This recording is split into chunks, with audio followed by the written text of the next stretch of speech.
লক্ষ্মীপুরে বৃক্ষরোপণ অভিযান ও বৃক্ষ মেলার উদ্বোধন। পরিকল্পিত বনায়ন করি সবুজ বাংলাদেশ গড়ি এই স্লোগানকে সঙ্গে নিয়ে লক্ষ্মীপুরে সপ্তাহব্যাপী বৃক্ষরোপণ অভিযান ও বৃক্ষ মেলার উদ্বোধন করা হয়েছে। আজ মঙ্গলবার বিকেলে জেলা প্রশাসক কার্যালয়ের সামনে থেকে জেলা প্রশাসন ও উপকূলীয় বন বিভাগ নোয়াখালী যৌথ আয়োজনে বৃক্ষরোপণ অভিযান ও বৃক্ষ মেলার উদ্বোধন করা হয়।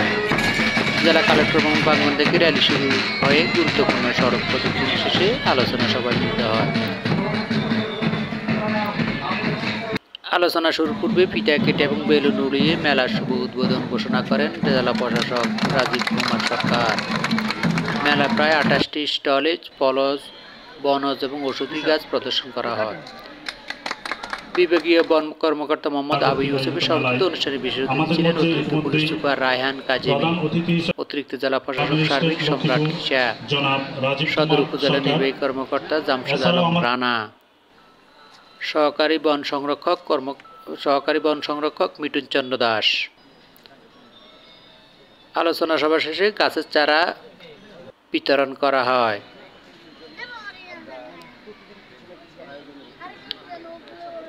এরপরে জেলা প্রশাসক জেলা কালেক্টর ভবন প্রাঙ্গণে একটি ফলজ গাছের চারা রোপণ করেন এবং মেলার বিভিন্ন স্টল প্রদর্শন করেন।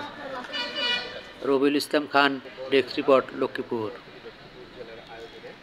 আজ 15 জুলাই লক্ষ্মীপুর জেলা প্রশাসকের কার্যালয় প্রাঙ্গণে সপ্তাহব্যাপী উদ্বোধন করেছি বৃক্ষরোপণ অভিযান ও বৃক্ষ মেলা 2025।